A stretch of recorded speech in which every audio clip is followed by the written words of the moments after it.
والصلاة والسلام على سید الانبیاء والمرسلین۔ الحمدللہ درس قرآن کی یہ نشست نمبر 282 ہے۔ اس سے پہلے سورہ لقمان کی آیت نمبر 33 تک درس دیا جا چکا ہے۔ آج انشاءاللہ تعالی سورہ لقمان کی آخری آیت نمبر 34 سے درس کا آغاز ہوگا۔ اس میں اللہ رب العزت کا ارشاد پاک ہے،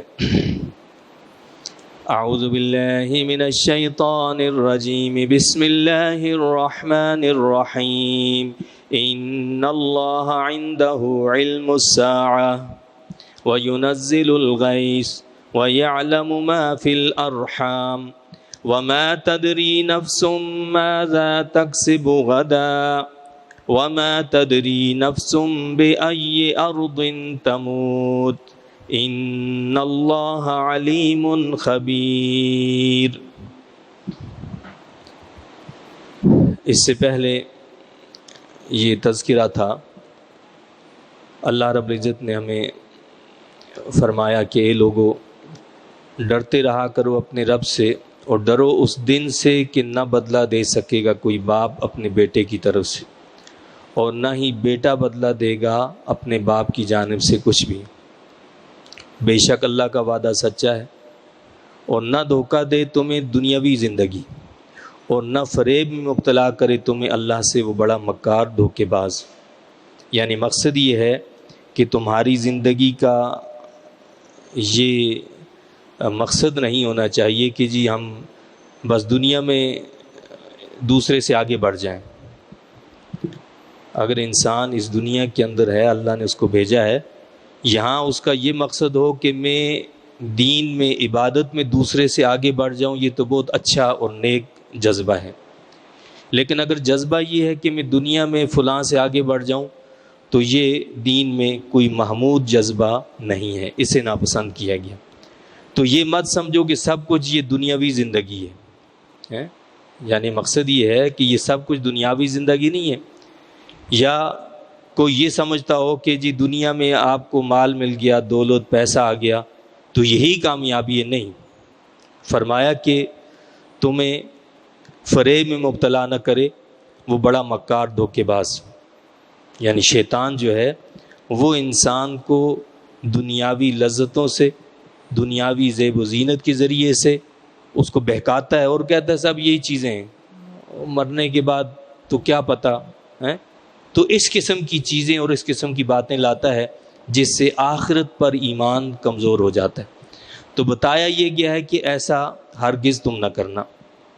اب اس آیت میں بتایا گیا ہے بے شک اللہ کے پاس ہی ہے قیامت کا علم۔ یہ علوم خمسہ کہلاتے ہیں، یعنی 5 علوم کا اللہ نے ذکر کیا ہے، اور یہ اللہ کے ساتھ خاص کیے گئے ہیں۔ ویسے تو ساری چیز، سارا علم اللہ کا ہے، لیکن خصوصاً ان 5 چیزوں کے بارے میں کیا فرمایا کہ ان کا علم اللہ کے ساتھ خاص ہے۔ اور اللہ کے ساتھ خاص ہے کا مطلب کیا ہے کہ یعنی ان تمام چیزوں کا علم جو ہے، یہ خصوصاً جو 5 چیزیں یہاں پر بیان کی گئی ہیں، ان کا علم کلی، اور ان کا ذاتی علم، اور ان کا محیط علم، یعنی جسے ہم یہ کہہ سکتے ہیں کہ بذات کسی کو علم ہو، بغیر کسی واسطے کے علم ہو، اور از خود کوئی جان لے، تو یہ صرف اللہ کا خاصہ ہے۔ اللہ رب العزت جو ہے وہ ان علوم کو کلی طور پر جانتا ہے، ذاتی طور پر جانتا ہے، اور ان کا پورا علم ہے کہ یہ کیا ہے۔ لیکن رہا جزیات کا معاملہ، یعنی کچھ علم اللہ نے دیا تو اس کا انکار اس میں نہیں ہے۔ مقصد یہ کہ ذاتی طور پر کوئی نہیں جانتا ہے، لیکن جس کو اللہ بتانا چاہے وہ جان سکتا ہے۔ اللہ تعالیٰ وحی کے ذریعے سے بتانا چاہے وہ جان سکتا ہے۔ جیسے قرآن میں اللہ نے فرمایا کہ فَلَا يُظْهِرُ عَلَى غَيْبِهِ أَحَدًا إِلَّا مَنِ ارْتَضَىٰ مِن رَّسُولٍ۔ کوئی بھی غیب کو نہیں جانتا سوائے اس کے کہ اللہ اپنے رسولوں میں سے جس کو اس کے لیے چن لے۔ تو جن کو اللہ چن لیتا ہے اللہ ان کو آگاہ فرماتا ہے۔ تو فرمایا کہ بے شک اللہ کے پاس ہی ہے قیامت کا علم۔ یہ قیامت کا علم جو ہے کسی کے پاس نہیں، اور اللہ کے نبی صلی اللہ علیہ وسلم کو جتنا علم اللہ نے دیا وہ آپ جانتے ہیں، جتنا اللہ نے عطا فرمایا۔ اب کتنا دیا اب اس پر ہم کو یاد نہیں لگا سکتے، یہ دیا وہ نہیں دیا۔ کہتے ہیں جی وہ حدیث جبرائیل میں آیا ہے کہ نبی کریم صلی اللہ علیہ وسلم نے جبرائیل امین سے پوچھا کہ قیامت کے بارے میں تم کیا جانتے ہو، تو آپ نے وہاں کہا کہ جی میں تو جبرائیل نے کہا کہ میں بھی اتنا ہی جانتا ہوں جتنا آپ جانتے ہیں، یعنی مجھے علم نہیں ہے، جبرائیل نے کہا۔ حالانکہ ایسا نہیں ہے، وہاں جو الفاظ استعمال ہوئے ہیں ان کا مطلب یہ ہے، جبرائیل امین علیہ السلام نے یہ کہا کہ جتنا آپ جانتے ہیں اتنا میں جانتا ہوں۔ انکار نہیں کیا کہ مجھے اس کا علم نہیں ہے، کیا کہا؟ جتنا آپ جانتے ہیں اتنا میں جانتا ہوں۔ تو مقصد یہ ہے کہ اللہ کے نبی صلی اللہ علیہ وسلم قیامت کا علم جانتے ہیں، لیکن کتنا؟ جتنا اللہ نے دیا ہے۔ اللہ کے نبی صلی اللہ علیہ وسلم نے قیامت کی بے شمار نشانیاں بتائیں، بے شمار پوری ہو چکی ہیں اور کچھ موٹی موٹی رہ گئی ہیں۔ مطلب ہمارے سامنے یہ پریکٹیکل ساری باتیں نا، جن کا اس زمانے میں اس دور میں تصور نہیں کیا جا سکتا، وہ آج ہماری آنکھوں کے سامنے ہیں۔ اسی طرح اللہ کے نبی صلی اللہ علیہ وسلم نے قیامت کا مہینہ بتایا، قیامت کی تاریخ بتائی، قیامت کا دن تک بتا دیا، صرف سن نہیں بتائی، کیونکہ قیامت کے بارے میں اللہ نے اعلان کیا کہ وہ اچانک رونما ہوگی۔ تو اللہ نے جتنا علم آپ کو دیا ہے وہ آپ جانیں اور اللہ جانے، لیکن اللہ نے اپنے محبوب صلی اللہ علیہ وسلم کو قیامت کا علم عطا فرمایا۔ دوسری بات جو فرمائی، وَيُنَزِّلُ الْغَيْثَ، اور وہی اتارتا ہے میںہ، یعنی بارش کا علم بھی اللہ کے پاس ہے اور کسی کو نہیں پتا۔ یہ ذاتی علم جو ہے، بلا واسطہ جو علم ہے، اور اس کا کلی جو علم ہے وہ صرف اللہ کو ہے، اور اللہ جس کو چاہے اس کا کچھ حصہ عطا فرمائے۔ آج آپ دیکھیں جدید آلات کے ذریعے سے بارش کا علم ہو جاتا ہے، گو کہ یہاں آلات استعمال کرتے ہیں نا، لیکن آلات کو استعمال کیے بغیر کوئی اس علم کو نہیں جانتا۔ تو آلات کے ذریعے سے، نئی ایجادات کے ذریعے سے وہ پہلے سے بتا دیتے ہیں جی فلاں دن بارش ہوگی، فلاں دن وہ ہوگا، لیکن اللہ جس کو چاہے اس کو بغیر آلات کے یہ علم عطا فرما دے۔ مثال کے طور پر قرآن میں حضرت یوسف علیہ السلام کے بارے میں آتا ہے کہ آپ نے خبر دی، وہ ایک خواب آپ کے سامنے آ کر سنایا گیا، اور آپ نے کیا خبر دی ان کو؟ آپ نے فرمایا ثم یأتی من بعد ذلک عام فیہ یغاث الناس، یہ سورہ یوسف کی 49 آیت ہے۔ تو آپ نے فرمایا کہ اس کے بعد جو سال آئے گا اس میں لوگوں پر خوب بارش ہوگی۔ کیا فرمایا؟ آپ نے ایک ڈیٹیل بتائی، اور اس کے بعد کیا فرمایا کہ اس کے بعد جو سال آئے گا تو اس کے بعد خوب بارش ہوگی۔ اور حدیث شریف میں بھی آتا ہے، اللہ کے نبی صلی اللہ علیہ وسلم نے فرمایا کہ رات اور دن کی ہر گھڑی میں بارش نازل ہوتی ہے، رات اور دن کی ہر گھڑی میں بارش نازل ہوتی ہے، اور اللہ جہاں چاہتا ہے اس بارش کو لے جاتا ہے۔ مسند شافعی کی یہ حدیث ہے کہ اللہ جہاں چاہتا ہے اسے لے جاتا ہے۔ تو یہ رب کائنات کی مرضی ہے، وہ جہاں چاہے اس بارش کو بھیج دے۔ اور رات اور دن میں کیا فرمایا کہ ہر گھڑی بہرحال بارش ہوتی رہتی ہے۔ اب یہ ہمارے اعمال ہیں جن کی وجہ سے بارش ہم پر نازل نہیں ہوتی۔ ایک حدیث شریف ہے جس کا مفہوم یہ ہے کہ اگر یہ چرند پرند نہ ہو تو بارش بالکل بند کر دی جائے، یہ تو ان چرند پرند کی وجہ سے اللہ ہم پر بارش برسا دیتا ہے، ورنہ ہماری حالت یہ ہے، ہمارے اعمال ایسے ہیں کہ ہم سے بارش کو بالکل روک دیا جائے۔ تو یہ اللہ کی محض مہربانی، اس کی کرم نوازی ہے کہ وہ پھر بھی بارش عطا فرماتا ہے۔ اسی طرح فرمایا اگلی چیز تیسری، وَيَعْلَمُ مَا فِي الْأَرْحَامِ، اور جانتا ہے جو کچھ ماؤں کے رحموں میں ہے۔ یہ بات بھی اللہ جانتا ہے کہ ماؤں کے رحم میں کیا ہے، پیٹ میں کیا ہے، یہ بھی اللہ جانتا ہے، کوئی نہیں جانتا سوائے اللہ کے۔ لیکن آج کے جدید آلات کے ذریعے سے پتہ چل جاتا ہے کہ جی ماں کے پیٹ میں کیا ہے، بچہ ہے، بچی ہے۔ تو یہ آلات کے ذریعے سے علم ہوتا ہے، لیکن وہ بھی پورا علم نہیں ہوتا۔ پورا علم سے کیا مراد ہے؟ یعنی ان کو یہ پتہ نہیں ہے کہ جی یہ کتنی عمر کا ہوگا، یہ سعید لوگوں میں شامل ہے، شقی لوگوں میں شامل ہے، اس کی عمر کتنی ہوگی، اس کا رزق، یہ ساری چیزیں نہیں جانتے وہ، یہ سب اللہ جانتا ہے۔ تو آلات کے ذریعے سے تو یہ معلوم کر لیا، لیکن اللہ جن کو چاہے بغیر ان آلات کے ذریعے سے بھی اس کا علم عطا فرما دے. اور ایسا بھی ہے، قرآن میں ذکر ہے کہ فرشتوں نے حضرت ابراہیم علیہ السلام کو حضرت اسحاق علیہ السلام کی خوشخبری سنائی کہ آپ کے گھر میں اسحاق علیہ السلام یعنی بیٹا پیدا ہوگا. حضرت سارہ کو خوشخبری دی کہ آپ کے گھر میں بیٹا پیدا ہوگا، اور وہ بھی اس وقت کہ جب عمر بھی بہت تھی، یعنی 100 سال سے اوپر عمر تھی، اور وہ ویسے ہی بھانج تھیں. تو ایسے میں ان کو بیٹے کی خوشخبری سنائی. حضرت مریم علیہ السلام کو حضرت عیسیٰ علیہ السلام کی خوشخبری سنائی. حضرت زکریا علیہ السلام کے ہاں حضرت یحییٰ علیہ السلام کی خوشخبری سنائی فرشتوں نے. یہ ساری باتیں قرآن میں ہیں. تو فرشتوں کو تو پہلے سے پتہ چل گیا، تو کیسے چلا؟ اللہ کے بتانے سے. بلکہ فرشتے یہ بھی جانتے ہیں کہ اس کا رزق کتنا ہے، اس کی عمر کتنی ہے، یہ ساری چیزیں اللہ بتا دیتا ہے. وہ بچہ ابھی ماں کے پیٹ میں ہوتا ہے، یہ لکھ دیا جاتا ہے کہ یہ شقی ہوگا، سعید ہوگا، اس کی عمر کتنی ہوگی، رزق کتنا ہوگا، یہ ساری چیزیں لکھ دی جاتی ہیں پہلے. تو وہ فرشتے جو ہیں وہ خدا تو نہیں ہے نعوذ باللہ، لیکن اللہ کے بتانے سے وہ جان لیتے. تو اسی طرح اللہ تعالیٰ اپنے نیک اور صالحین بندوں میں سے جن کو بتانا چاہے ان کو بتا دے، ان کو پتہ چل جاتا ہے. حضور علیہ السلام نے حضرت سیدہ فاطمہ الزہرا رضی اللہ تعالیٰ عنہ کے گھر یہ خوشخبری سنائی پہلے ہی کہ ان کے گھر حسن پیدا ہوں گے. پہلے یہ خوشخبری سنا دی تھی کہ حسن پیدا ہوں گے. تو یعنی آپ کو اللہ کے بتانے سے یہ پتہ چل گیا کہ حضرت سیدہ فاطمہ الزہرا رضی اللہ تعالیٰ عنہ کے حضرت حسن کی ولادت ہوگی. اور اگلی چیز جو اللہ نے فرمائی وہ کیا ہے؟ وَمَا تَدْرِي نَفْسٌ مَاذَا تَكْسِبُ غَدًا، اور کوئی نہیں جانتا کہ کل وہ کیا کمائے گا. کل کیا ہوگا کسی کو کوئی پتہ نہیں. کل دوسرے کے ساتھ کیا ہوگا یہ تو الگ بات ہے، کل میرے ساتھ کیا ہوگا ہمیں یہی پتہ نہیں. کل کی کیا بات ہے، اگلی گھڑی کیا ہوگا ہمارے ساتھ ہمیں کوئی پتہ نہیں. یہ بھی صرف اللہ کو پتہ ہے.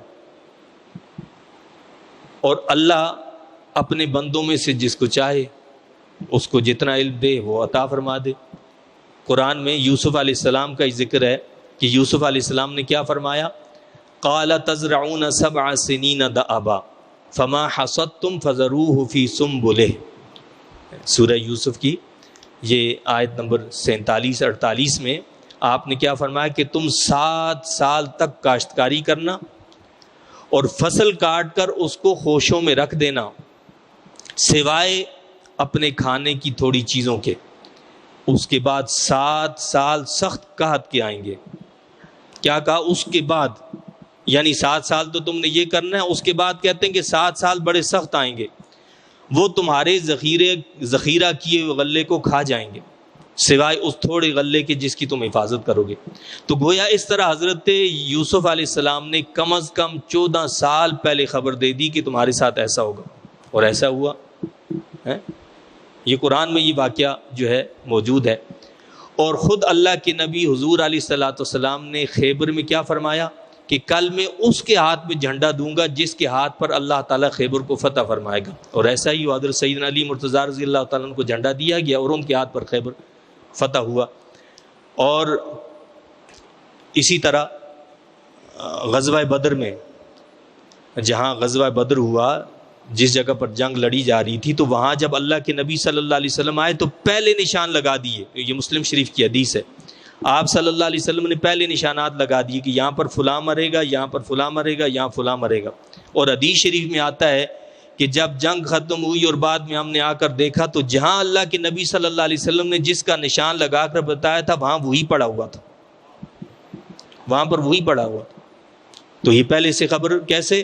یہ اللہ کی عطا فرمانے سے. یہ سب کیا ہے؟ اللہ جس کو عطا فرمائے، جس کا جتنا مقام ہے اس کو اتنا علم ہے. انبیاء میں بھی درجات ہیں. تلک الرسل فضلنا بعضهم علی بعض، رسولوں میں سے بھی بعض کو بعض پر فضیلت. تو تمام انبیاء علیہ الصلوۃ والسلام سے، تمام رسولوں سے افضل جو ہیں وہ اللہ کے حبیب علیہ الصلوۃ والسلام ہیں. تو گویا اس طرح سب سے زیادہ جو علم اللہ نے عطا فرمایا ہے وہ اپنے محبوب کریم صلی اللہ علیہ وسلم کو عطا فرمایا ہے. اسی طرح جو ہے آگے اللہ نے اگلی چیز جو بتائی ہے وہ کیا ہے؟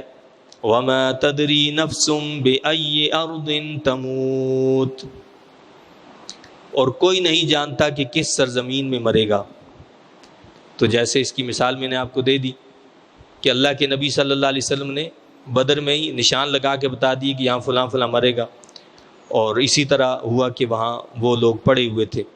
اسی طرح ملک الموت، موت کا فرشتہ جو، اسے پہلے سے پتہ ہوتا ہے کہ کس نے کہاں پر مرنا ہے، اسے پہلے پتہ ہوتا ہے کہ کہاں پر کس نے مرنا ہے، اور وہ پہنچ جاتے ہیں اس جگہ پر، پہلے سے خبر ہے۔ تو اللہ کے بتانے سے فرشتے کو خبر ہے، اور ملک الموت اکیلے نہیں ہوتے، ان کے ساتھ اور فرشتوں کی ایک جماعت ہوتی ہے جو ان کی ماتحت ہے۔ تو گویا اس طرح ان سب کو یہ خبر ہوتی ہے کہ کس نے کس جگہ پر کب کس وقت مرنا ہے، یہ ساری بات اللہ کے بتانے سے ان کو معلوم ہوتی ہے۔ اسی طرح قرآن میں جو ہے وہ حضرت یوسف علیہ السلام کے بارے میں بھی آتا ہے کہ آپ نے وہ جو 2 قیدی آئے تھے خواب لے کر، تو ان میں سے ایک کو کیا بتایا تھا؟ ایک قیدی کو آپ نے کہا کہ تمہیں سولی پر چڑھا دیا جائے گا، یعنی تمہاری موت جو ہے سولی کے تختے پر ہوگی۔ تو یہ کس سے بتائی؟ یہ آپ نے اللہ کے عطا کیے ہوئے علم سے یہ بات بتائی۔ تو اس طرح یہ واضح ہو گیا کہ یہاں پر جو اللہ نے بتایا کہ یہ علوم خمسہ جو ہیں، 5 علوم جو ہیں، یہ اللہ کے ساتھ خاص ہیں۔ وہ کس اعتبار سے؟ کہ ان کا کلی طور پر علم، ذاتی طور پر علم، ان کا محیط علم جو ہے وہ صرف اللہ کو ہے، اور اللہ کی عطا فرمانے سے جس کو اللہ نے جتنا عطا فرمایا اسے اس میں سے کچھ نہ کچھ حصہ ضرور حاصل ہے۔ اور آگے فرمایا کہ ان اللہ علیم خبیر، بے شک اللہ تعالیٰ علیم اور خبیر ہے۔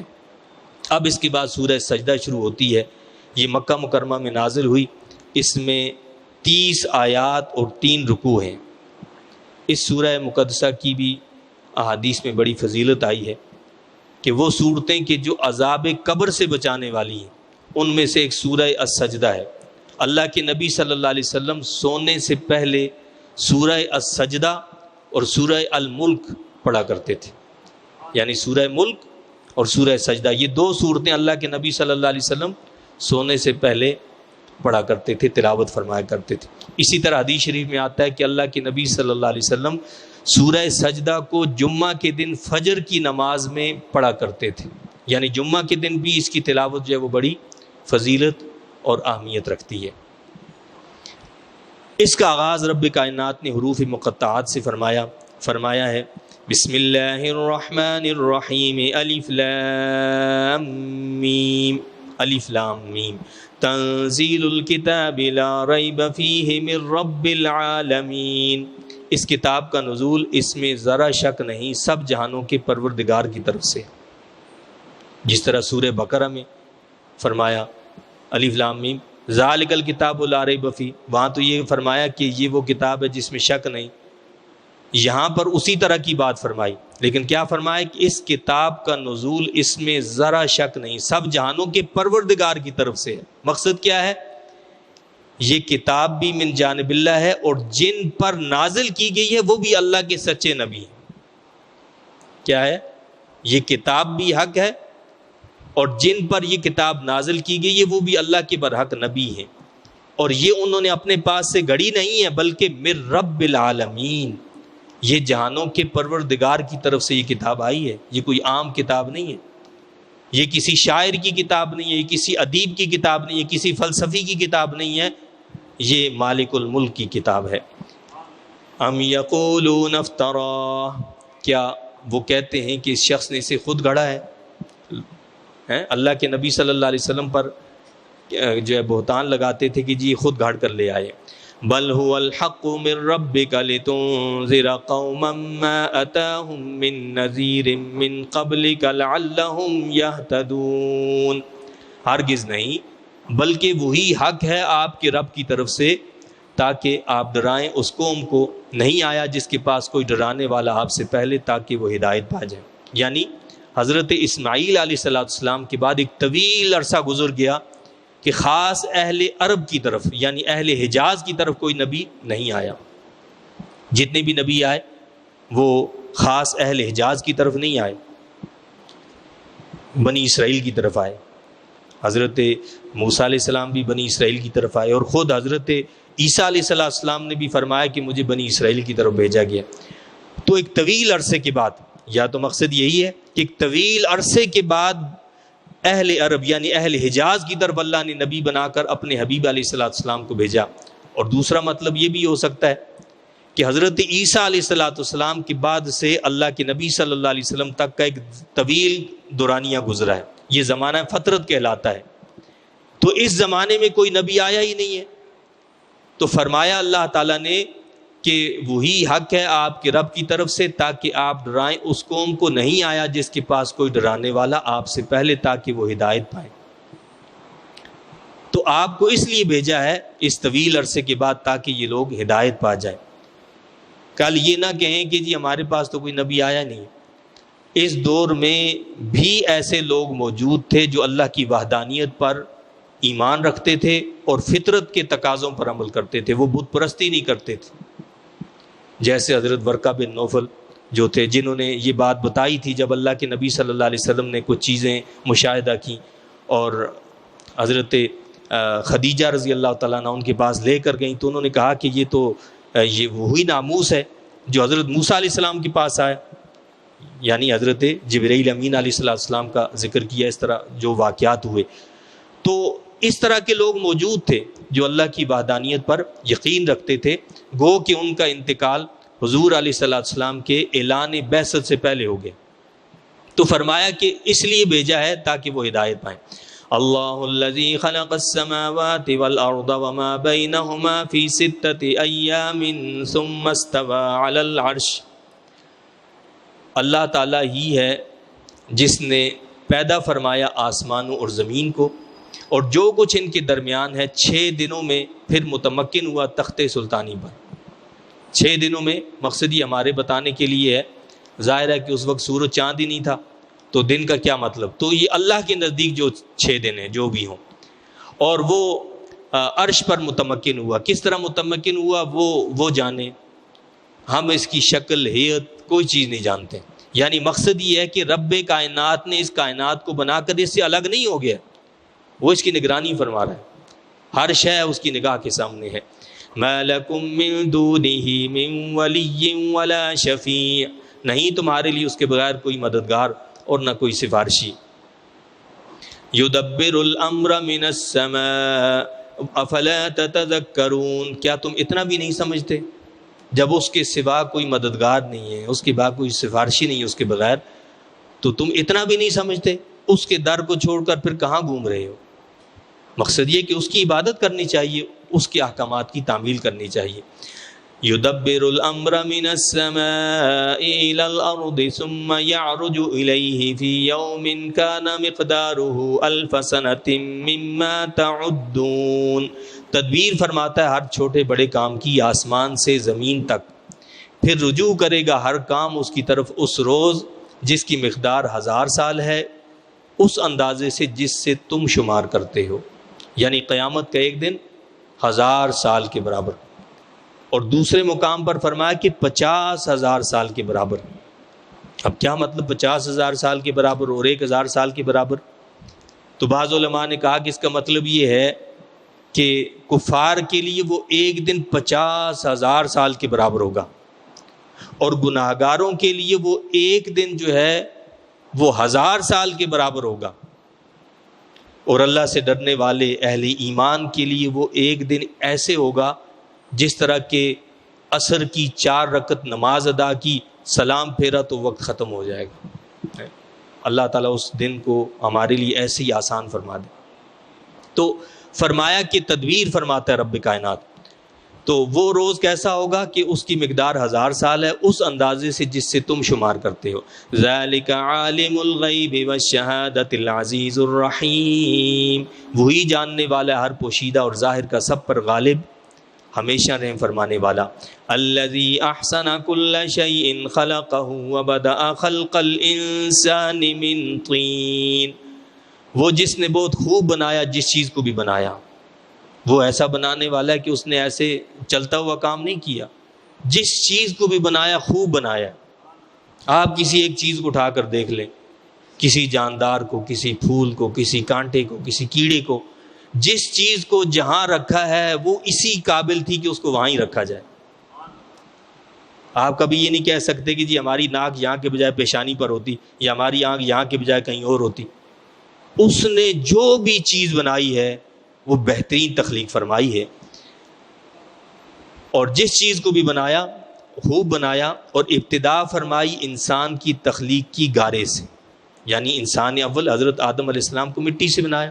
یا مقصد یہ ہے کہ جتنے بھی انسان ہیں وہ مٹی سے بنائے گئے، کیونکہ ہم جو نطفہ ہوتا ہے وہ غذا سے بنتا ہے، ہماری ساری غذا جو وہ مٹی سے آتی، زمین سے آتی، جو زمین سے آتا اس سے نطفہ بنتا، اسی نطفے سے انسان پیدا ہوتا ہے۔ ثم جعل نسلہ من سلالۃ من ماء مہین، پھر پیدا کیا اس کی نسل کو ایک جوہر سے یعنی حقیر پانی سے۔ ثم سواہ ونفخ فیہ من روحہ وجعل لکم السمع والابصار والافئدہ، پھر اس کی قد و قامت کو درست فرمایا اور پھونک دی اس میں اپنی روح۔ وَنَفَخَ فِيهِ مِن رُوحِهِ، اللہ نے اس میں اپنی روح پھونک دی۔ اس کا یہ مطلب نہیں کہ نعوذ باللہ اللہ تعالیٰ نے اپنی روح کا کوئی حصہ پھونک دیا، یہ انسان کی شرافت اور کرامت پر دلالت کرتی ہے کہ اللہ نے نسبت دی اس کو اپنی روح سے، یعنی یہ بہت اعلیٰ مخلوق ہے، یہ عام مخلوق نہیں ہے۔ اس کا مطلب کیا ہے؟ یہ بہت اعلیٰ اور معظم مخلوق ہے جس کی اللہ کے یہاں بڑی قدر و منزلت ہے۔ اس لیے کیا کیا ہے یہاں فرمایا کہ وَنَفَخَ فِيهِ مِن رُوحِهِ، پھونک دی اس میں اپنی روح۔ تو لہٰذا یہاں وہ بھی رد ہو جاتا ہے جو قرآن میں اللہ تعالیٰ نے حضرت عیسیٰ علیہ السلام کو فرمایا کہ روح منہ، اس کی طرف سے روح۔ کہتے ہیں کہ جی وہ اللہ کی روح ہے، نعوذ باللہ، اس لیے وہ اپنا خدا بنا لیتے عیسیٰ علیہ السلام کو، عیسائی لوگ۔ کیوں کہ تمہارا قرآن بھی کہتا ہے روح منہ، اگر ایسی بات ہے تو پھر تو سارے انسان نعوذ باللہ خدا بن جائیں۔ یہاں اللہ نے کیا فرمایا کہ نفخ فیہ من روحہ، اللہ نے اپنی روح ان میں پھونک دی، تو روح کا کوئی حصہ نہیں پھونکا۔ یہ اسی طرح دوسری وہ بات کہ وہ جو کہا جاتا ہے کہ نور من نور اللہ، اللہ کے نبی صلی اللہ علیہ وسلم کو یہ جو کہا جاتا ہے کہ اللہ کے نور میں سے نور، تو اس کا یہ مطلب نہیں ہے نعوذ باللہ کہ اللہ کے نور کا کوئی حصہ نہیں، یہ وہی شرافت اور کرامت ہے جس کا یہاں تذکرہ ہے، یعنی اللہ کے نور کے فیض سے جو نور ملا ہے یہ وہ ہے، کوئی حصہ نہیں ہے، اللہ کے نور کا کوئی حصہ نہیں۔ ٹھیک ہے، تو اسی طرح یہاں فرمایا کہ وَنَفَخَ فِيهِ مِن رُوحِهِ، اور درست فرمایا اور پھونک دی اس میں اپنی روح، اور بنا دیے تمہارے لیے کان، آنکھیں اور دل۔ اللہ نے انسان میں روح پھونکی، پھر کیا کیا؟ انسان کو کان عطا فرمائے تاکہ وہ اس سے حق بات کو سنے، آنکھیں عطا فرمائی تاکہ اس سے دلائل اور براہین کو دیکھے، اللہ کے جو عجائبات ہیں، اللہ کی آیات کو، اللہ کی نشانیوں کو دیکھے، اور دل عطا فرمایا تاکہ یہ دل اللہ کی یاد میں غرق رہے، اللہ کی یاد کرتا رہے۔ لیکن کیا ہے؟ قلیلا ما تشکرون، تم لوگ بہت کم شکر بجا لاتے ہو۔ وقالوا اذا ضللنا فی الارض ائنا لفی خلق جدید، اور کہنے لگے کیا جب مرنے کے بعد ہم گم ہو جائیں گے زمین میں تو کیا ہم از سر نو پیدا کیے جائیں گے؟ بل ہم بلقاء ربہم کافرون، در حقیقت یہ لوگ اپنے رب کی ملاقات سے انکار کر رہے ہیں۔ بات یہ ہے، یہ آخرت کا انکار کرنے والے ہیں، اس لیے یہ ایسی باتیں کرتے ہیں کہ جی مرنے کے بعد تو ہم مٹی ہو جائیں گے، پھر کیسے پیدا ہوں گے؟ قل یتوفاکم ملک الموت الذی وکل بکم ثم الی ربکم ترجعون، فرمائیے جان قبض کرے گا تمہاری موت کا فرشتہ جو تم پر مقرر کر دیا گیا ہے، پھر اپنے رب کی طرف تم لوٹائے جاؤ گے۔ کیا فرمایا؟ کہ فرشتہ جو ہے وہ تمہاری جان کو قبض کرے گا، وہ تم پر مقرر کر دیا گیا ہے۔ موت کا فرشتہ ہمارے ساتھ کھڑا ہے، وہ منتظر ہے کہ کب ہمارا وقت پورا ہوتا ہے، اس وقت روح نکال لی جاتی۔ حضرت امام جعفر صادق رضی اللہ تعالیٰ عنہ اپنے والد گرامی امام باقر رضی اللہ تعالیٰ عنہ سے بیان کرتے ہیں، کہتے ہیں کہ ملک الموت کو ایک دن اللہ کے نبی صلی اللہ علیہ وسلم نے دیکھا، اسرائیل علیہ السلام کو، کہ وہ ایک انصاری کے سرہانے کھڑے ہیں، ملک الموت ایک انصاری صحابی کے سرانے کھڑے تو اللہ کے نبی صلی اللہ علیہ وسلم نے ملک الموت سے فرمایا ارفق بصاحبی، یہ میرا صحابی ہے، ان کے ساتھ نرمی کا معاملہ کرنا، فإنہ مؤمن، اس لیے کہ مومن ہے، یہ مجھ پر ایمان رکھنے والا ہے۔ تو فرشتے نے کیا جواب دیا؟ فرشتے نے کہا کہ مصطفیٰ کریم علیہ الصلوۃ والسلام آپ فکر مند کیوں ہوتے ہیں؟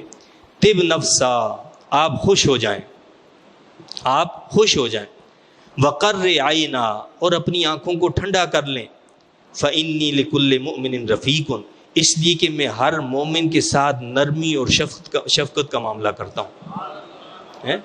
جو مومن ہوگا، جو مصطفیٰ کریم علیہ الصلوۃ والسلام سے عشق رکھنے والا ہوگا، جو مصطفیٰ کریم علیہ الصلوۃ والسلام کے لیے اپنا تن من دھن قربان کرنے والا ہوگا، اسرائیل علیہ الصلوۃ والسلام فرماتے ہیں کہ میں اس کے ساتھ کیا کرتا ہوں؟ نرمی کا معاملہ، شفقت کا معاملہ کرتا ہوں۔ اور قرآن حدیث سے یہ پتہ چلتا ہے کہ جو اہل ایمان ہوتے ہیں جب ان کی روح کو قبض کیا جاتا ہے تو پھر کیا ہوتا ہے؟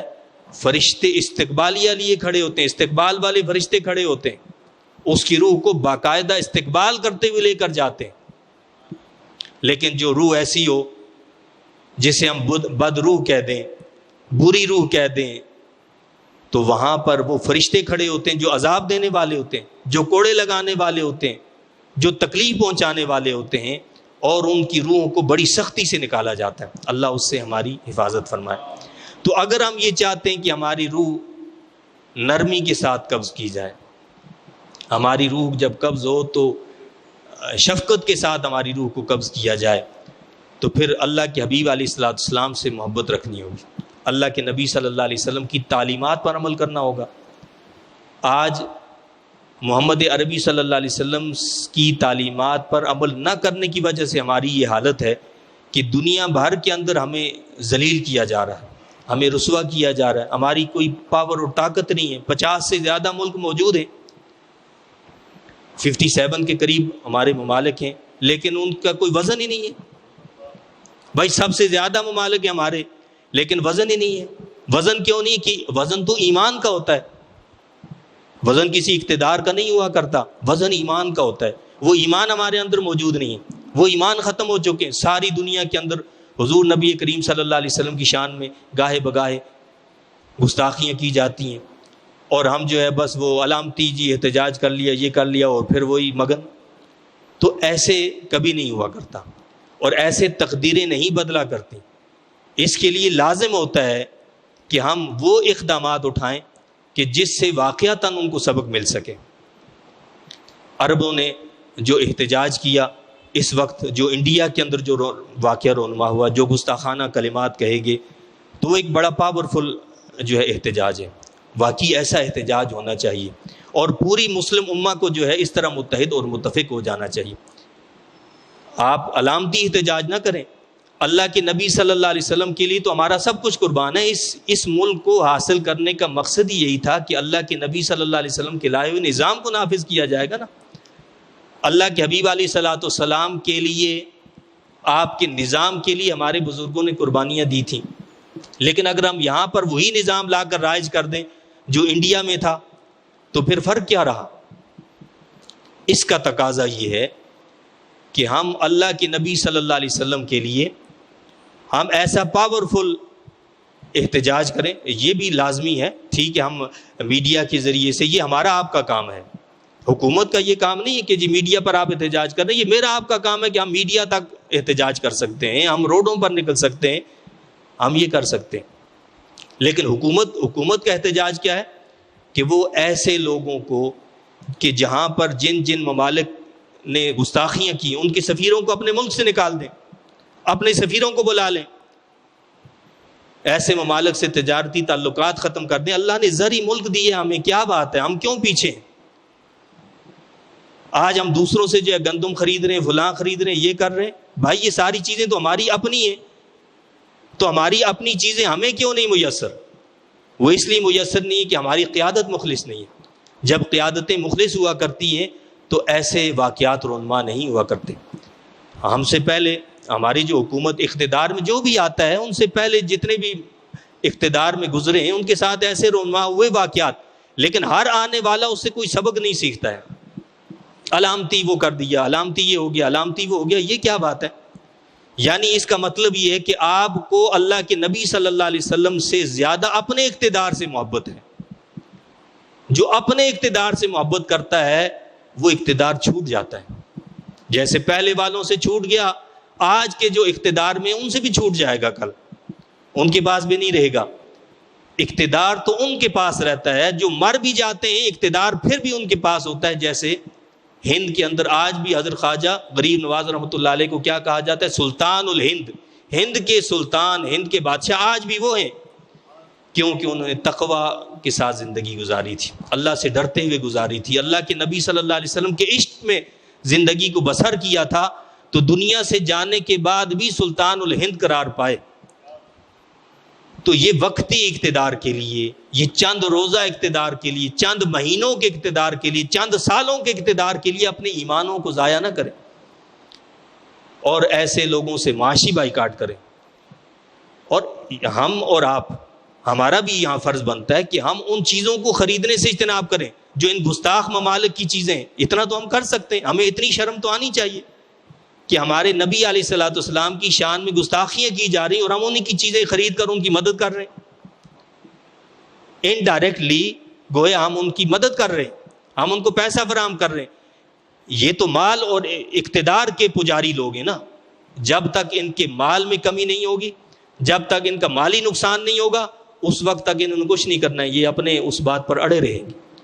اس لیے میری آپ کی، ہم سب کی ذمہ داری ہے نہ صرف یہ کہ آواز احتجاج بلند کریں، حکمرانوں کو اس بات پر قائل کریں کہ اس پر ایسا فیصلہ اٹھایا جائے اور تمام اسلامی ممالک مل کر OIC کے تحت عالمی عدالت میں جائیں اور اس کا ایک پرامن ایک حل نکالیں کہ یہ آئے روز اس طرح کی جو باتیں ہیں تاکہ وہ ہمیشہ کے لیے بند ہو جائیں. اللہ تعالیٰ سے دعا اور التجا ہے کہ اللہ تعالیٰ مجھے، آپ کو، ہم سب کو صحیح معنوں میں اپنے حبیب کریم صلی اللہ علیہ وسلم کا سچا غلام بنائے.